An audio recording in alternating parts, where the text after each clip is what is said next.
Estando para começar a fazer o científico, eu entrei para o Colégio Mineiro, na Avenida Augusto de Lima, bairro Preto. E sempre gostaria muito de fazer parte do escotismo. Vi os meninos marchando em acampamentos e várias homenagens que eram feitas para o escotismo. Desse período em diante, eu comecei a conversar com meus pais e eles então concordaram que eu entrasse para o escotismo. Mas como no Colégio Mineiro não havia escotismo, eu então procurei saber em qual colégio constava alguma associação escoteira daquela época. Aí então, sondando, consegui saber que no Colégio Afonso Arinos, na Rua da Bahia, existia a Associação dos Escoteiros Afonso Arinos. Procurei saber, fui lá pessoalmente, conversei com a diretoria e nesse mesmo dia já prometi que talvez entrasse para o grupo. Passada uma semana, meus pais concordaram, então eu fui e fiz a minha inscrição no dia 1º de janeiro de 1937.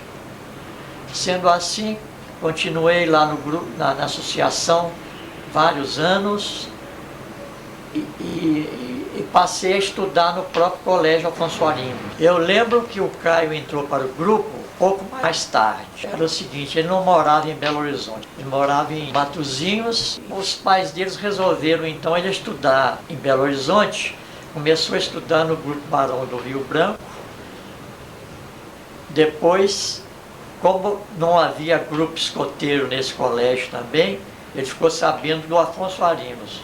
Então passou lá, conversou na diretoria e resolveu entrar mais ou menos uns 4 meses depois que eu entrei. Desse dia em diante ele passou a frequentar o grupo. Ele já entrou como escoteiro, por causa da idade. Quantos anos ele tinha? Ele tinha na época 14 anos, mais ou menos. E o senhor? Eu estava com 9. Desse dia em diante, o Caio passou a ser a principal figura do grupo. Sempre chegava mais cedo do que os outros e, além disso, demonstrava ser uma criança diferente dos outros, pois gostava muito de ajudar as pessoas não só na parte em doenças e conversava com as pessoas, e assim sendo ele ficou muito querido. Teve uma época que ele descobriu uma família doente que trabalhava no fundo do colégio. Era onde tinha também uma escola de veterinária, e no fundo tinha um café onde trabalhavam o pai e a mãe de várias crianças. O Caio, sabendo da doença da família, procurou então ajudá-los. Chegou a falhar 15 dias de suas aulas para que pudesse ajudar a essa família. Com seu pai, que procurava levar remédios, roupas e outros utensílios que precisavam. E o Caio ficou lá até que eles se melhorassem de saúde. Ele voltou às aulas, mas foi muito reprimido pelos pais por ter falhado tantas aulas. Eles não sabiam o motivo. Quando eles receberam o boletim, teve notas baixas em referência a essas faltas. Ele, além de ter ajudado essa família, ele ajudava os pobres também, com roupas usadas, remédios, e não só com o que ele ganhava da mesada dos pais, como o que ele conseguia em venda de jornais, ferro velho. Isso tudo ele agalinhava e oferecia às pessoas necessitadas. O Caio era tão dedicado ao escotismo que ele usava a farda debaixo do seu uniforme do colégio.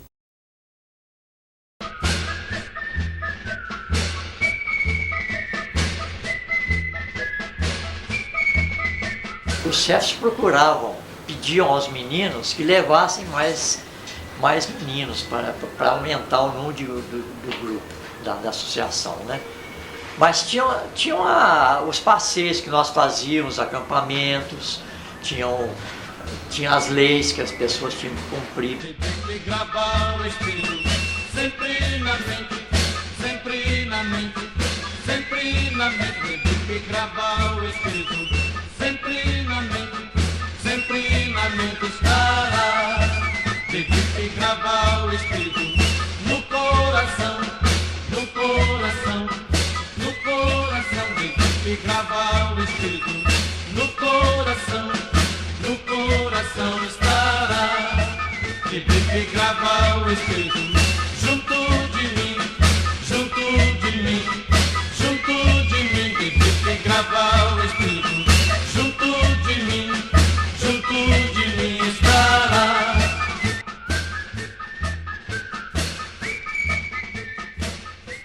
Boas ações, fazer boas ações. As reuniões eram sábados. E havia mais união naquela época. Os grupos eram mais unidos, faziam provas de grupos para grupo, tinham troféus para serem disputados, tinha a fogueirinha, eram 2 forquilhas com barbante, e a pessoa fazia uma fogueirinha debaixo desse barbante e tinha que pôr fogo, mas não podia pôr papel, era só gravetos.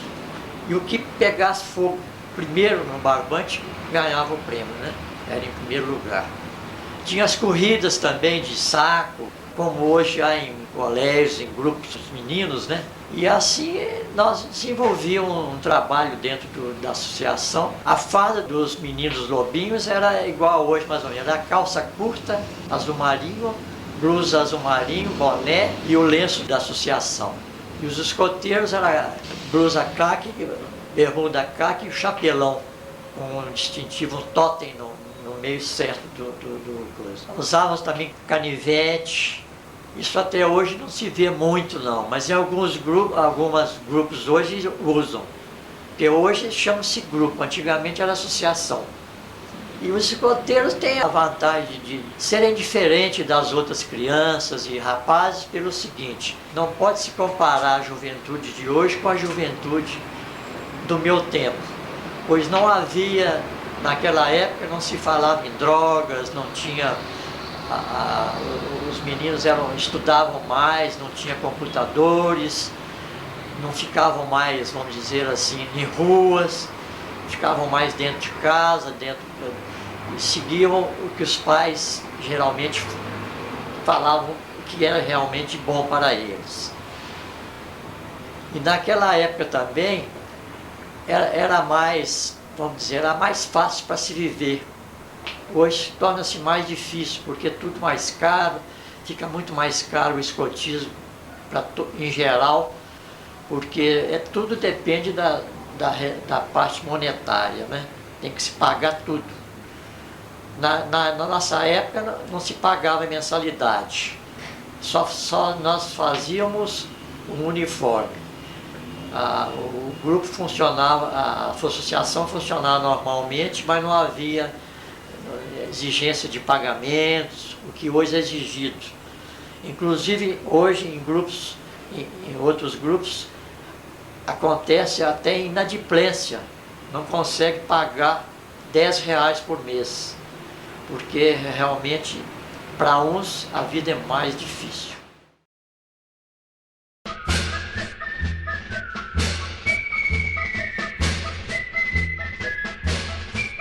Nós tínhamos na nossa associação uma carrocinha que era puxada por um bode, onde nós colocávamos as barracas, as panelas. Era uma carrocinha bem grande e cabia quase todo o material nosso, a não ser as mochilas que cada um levava as suas. Nós acampávamos mais ou menos em lugares bem arborizados, onde nós chegávamos, tínhamos que limpar o local, pois nem sempre encontravam locais adequados para armar as barracas. Procuravam saber os locais onde haveria água perto, porque sem a água não poderíamos acampar. Os acampamentos, o banho é no rio, e a água também que a gente bebe é tudo de rio. Naquela época, qualquer riachozinho, qualquer bica, as águas eram potáveis e não havia motivo para não utilizá-las. Nós levávamos a água para a cozinha em bambu. Cortava-se o bambu e preparava para que levasse a água até o local. E as barracas nós forrávamos com jornal e cada um levava o seu apetrecho na mochila, né? As roupas adequadas, as camisas, meias, tudo que pudesse usar para, no caso de precisar de trocar em 2 camisas de escoteiro, calça e tudo, né? E nas barracas nós tínhamos que fazer um rego ao lado, no caso de chuva, para que a água não ultrapassasse por baixo das barracas. Tinha a cozinha, a comida também era feita no próprio acampamento pelos escoteiros. De acordo com o cardápio que eles escolhiam, a cozinha preparava o café cedo, tinha o toque de levantar. O chefe gritava sempre alerta e já ficavam esperando as novas ordens. Amanheceu, o céu é todo alio. Alerta, alerta, de pé pelo Brasil. Fazíamos fogo de conselho também à noite, reuníamos todos ao lado de uma fogueira e ali uns tocavam violão, outros cantavam, faziam versos. E assim nós levávamos essa vida ao ar livre, com muita arborização e sempre contentes e cantando canções escoteiras, né? Rataplan. Rataplan do arrebol, escoteiros desde a luz. Rataplan, olhai o sol, do Brasil que nos conduz. Tem a ave da montanha. A árvore da montanha, olê-lia-ô. É a árvore da montanha, olê-lia-ô. Quebra-coco. Quebra-coco, na ladeira do piá. Escoteiro, quebra-coco, e depois vai trabalhar. E assim nós passávamos a noite. À noite tinha uma ronda. O escoteiro, por exemplo, que ficava de ronda, ele ficava com seu bastão, fazendo a ronda em volta do acampamento, ia de um lado para outro, até chegar a hora de render. Na hora de render, o outro chegava, fazia continência e trocavam para para que continuasse a ronda durante o resto da noite. No outro dia, tinha as tarefas que eram determinadas de acordo com o chefe da patrulha, e aí saíam encaminhadas, procurando também qualquer coisa de novidade que encontravam, um mostrava o outro. Acampamos uma vez no Parque Municipal, onde houve um grande acampamento. Esse acampamento o Caio esteve presente também. Eu ainda estava como lobinho, né? Chegava o domingo, tinha que fazer a oração, pedia se um apresentasse para fazer a oração. Caso não tivesse alguém, aí o chefe escolheria um para fazer a oração.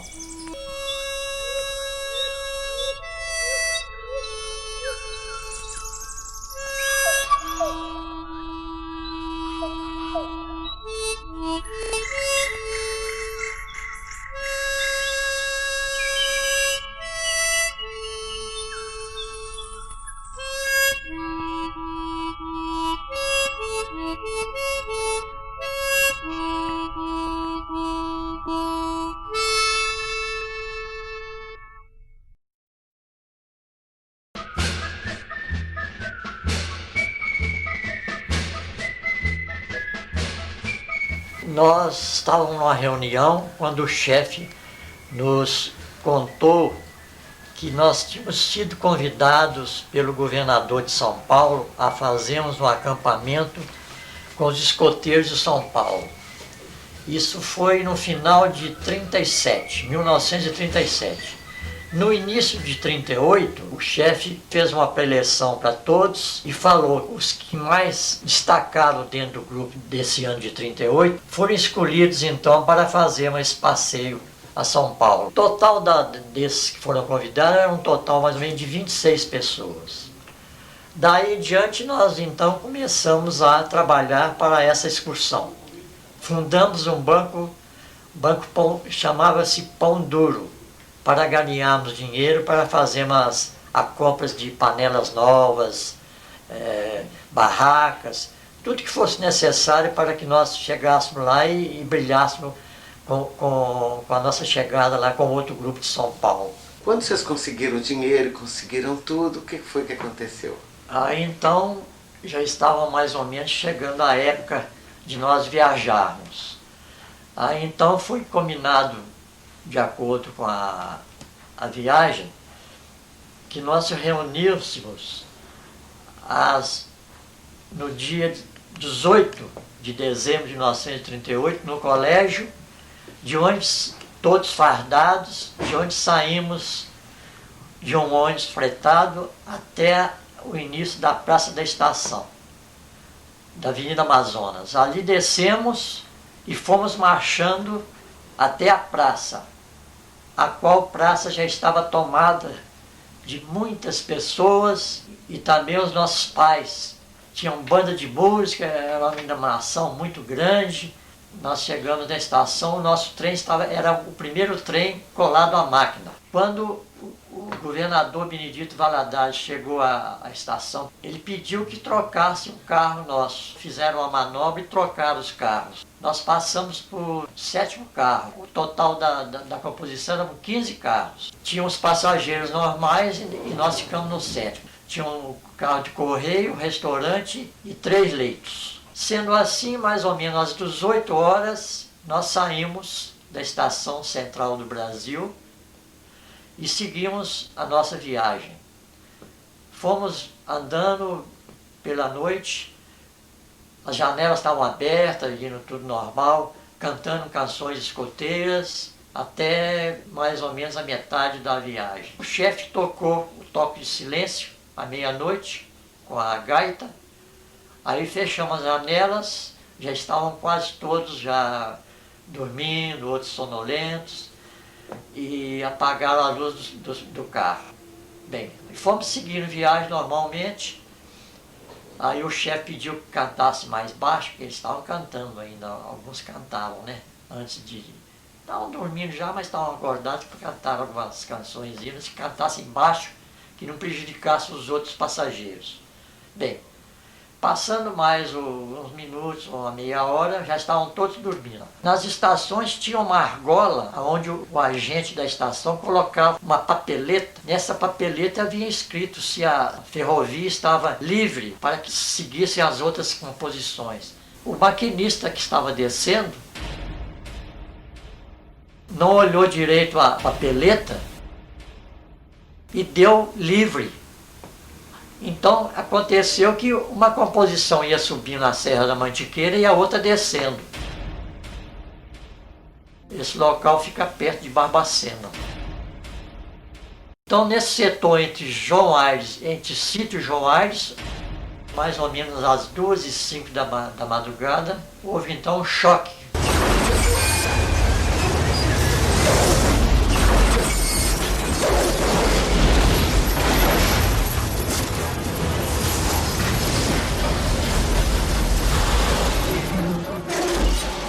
Estrondo tremendo. Ninguém sabia o motivo. As pessoas gritando, socorro, aí parou, mas nós ficamos presos. A parte de cima do trem ficou mais ou menos da cintura para baixo. Nós ficamos presos todos agachados, não podiam levantar. Eu pisando na cabeça do Silênio e ele pedindo para me tirar. E além disso, aquela haste da bandeira enterrada no rosto dele. Os chefes que estavam ilesos começaram a sair e começaram a procurar os feridos, e tirando os coteiros que pudessem sair. Os que pudessem andar foram andando e os foram tirando aos poucos. Nisso se vê uma pessoa gritando: as caldeiras vão explodir. Aí um dos chefes, o Donda, pediu então que ele ficasse mais calmo e que não fizesse isso não, pois já estavam todos traumatizados e não haveria motivo de ele ficar alarmando mais. Aí apaziguou mais ou menos a situação e outras pessoas então começaram também a ajudar, não só os chefes como outras pessoas, para ir tirando os escombros, não só no nosso carro como nos outros também. E no procurar notaram a falta de 2 escoteiros, um Lobinho, que era o Hélio Marcos, e o outro um Gerson Isse Satuf. O Caio, como estava, ele teve hemorragias internas devido a pancadas na virilha e em certos setores.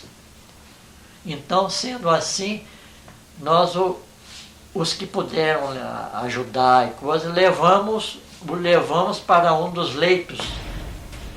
Então ele ficou lá uns tempos, melhorou um pouco, e nós continuamos a ajudar do lado de fora, né? Fizemos uma fogueira com a madeira dos escombros, a coisa, para iluminar o local, pois era muito escuro e estava muito difícil para que pudessem haver mais auxílios para que tirasse as pessoas com mais rapidez. O chefe chegou perto do agente que tomava conta do restaurante e pediu que servisse leite ou café em geral, né? Mas ele negou-se. Aí, com muita veemência e tudo, acabaram, ele cedeu. E aconteceu também outros casos de pessoas que estavam nos casos de leite que não tinham notado nada. Tinha uma família com 8 pessoas, inclusive uma criança de colo. Esse até não houve problema com eles, mas os outros nós pedimos que cedessem os lençóis, os cobertores e tudo, para que pudesse auxiliar as pessoas que estavam em condições bem precárias, né?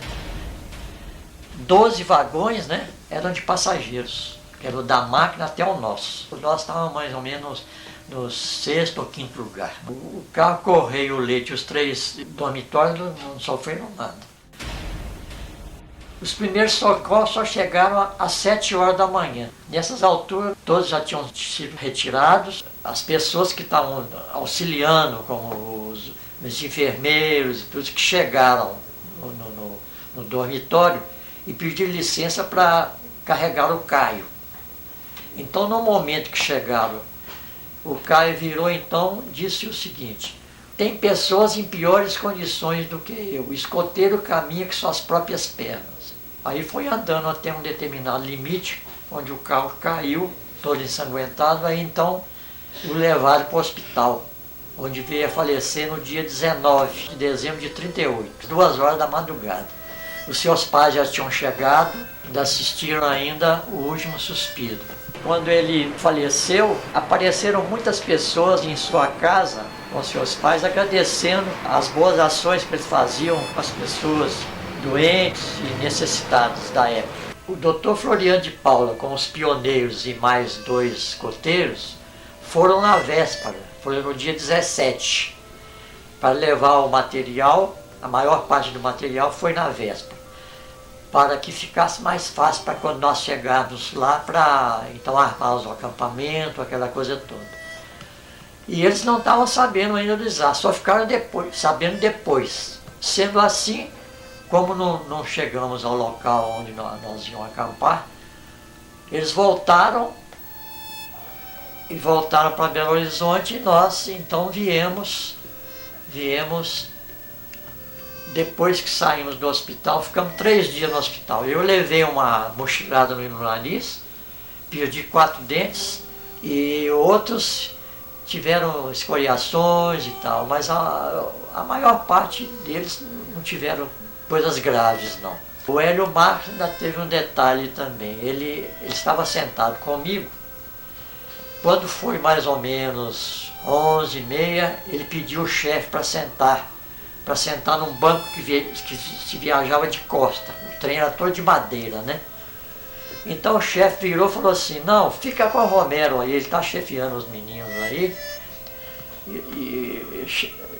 Como você é escoteiro, você fica com ele aí, ele está chefiando os lobinhos, né? Mas você sendo escoteiro, você está do lado dele aí, não tem problema. Se você quiser ir, bem, se não quiser, mas fica aí mesmo com ele, não tem problema não. Bem, quando foi à meia-noite, ele foi para lá, sentou sozinho lá. Ele se morreu imprensado entre as rodas, né? E o Gesto também é a mesma coisa, deve ter caído no meio do vagão, porque no meio do vagão, geralmente, os que ficam no carro, gavetam tudo, né? Agora, eu fiquei muito emocionado, foi na chegada aqui, porque a estação estava repleta, tinha ambulância, caminhão, para levar algumas coisas que sobraram, coisa. E a chegada também foi muito triste com as mães dos escoteiros que faleceram, muito choro, muita coisa. E cada um foi para o seu bairro. E chegando no meu bairro, a rua estava repleta. Ainda lembro disso, que eu morava perto desse lobinho, o Miguel Chiquiloff, eram nossos vizinhos, a família vizinha. Qual era o bairro? Bairro Santo Antônio. Aí então as mães ficaram com medo dos meninos continuarem no grupo, tiraram os meninos, acabou praticamente o grupo, foi extinto. Dos 9 vivos, o único que ficou mesmo na ativa sou eu. Os outros não quiseram continuar. Porque foi um trauma, né? Ah, deixou um trauma muito grande, né? Eu senti naquela época, quando eu fiquei 1 ano com um cheiro de queimado. É. Eu senti aquele cheiro de fumaça, coisa queimada assim, sabe? Custou desaparecer isso.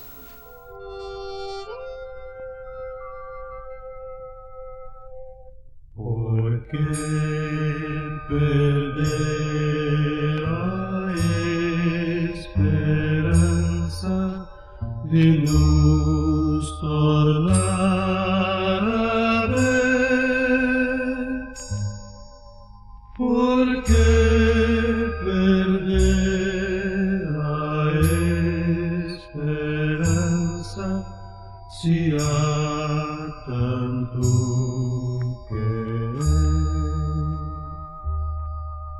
não é mais que o mar novo, não é mais que breve adeus, bem cedo junto ao fogo tornaremos a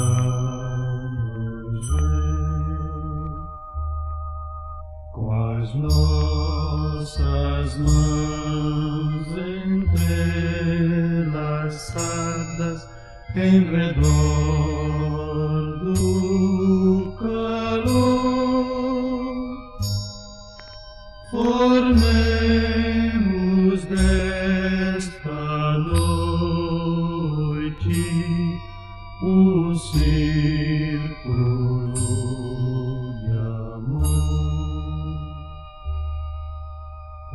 Pois o Senhor que nos protege nos vai abençoar. Um dia certamente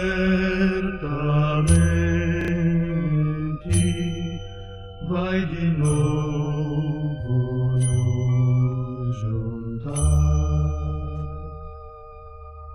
Não é mais que uma até logo, não é mais que breve adeus. Bem cedo junto ao fogo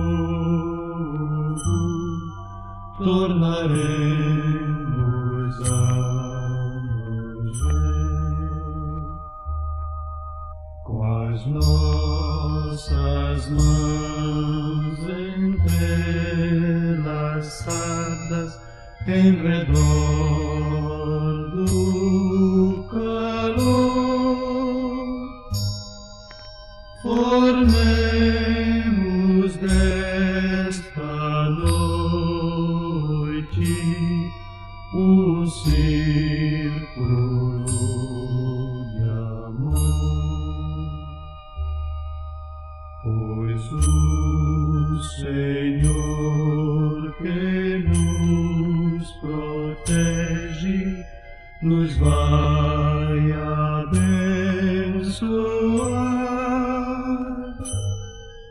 Um dia certamente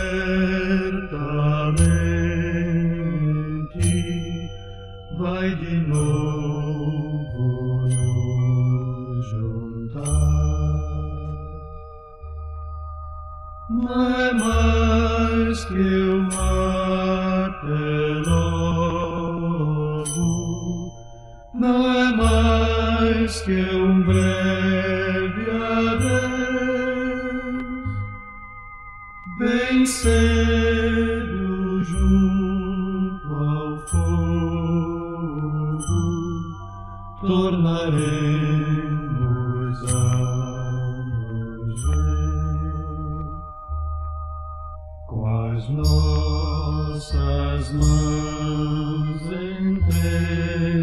entrelaçadas em redor do calor, formemos desta noite um círculo de amor. Pois o Senhor que nos protege nos vai abençoar. Um dia certamente vai de novo nos juntar. Não é mais que até logo, não é mais que breve adeus. Bem cedo junto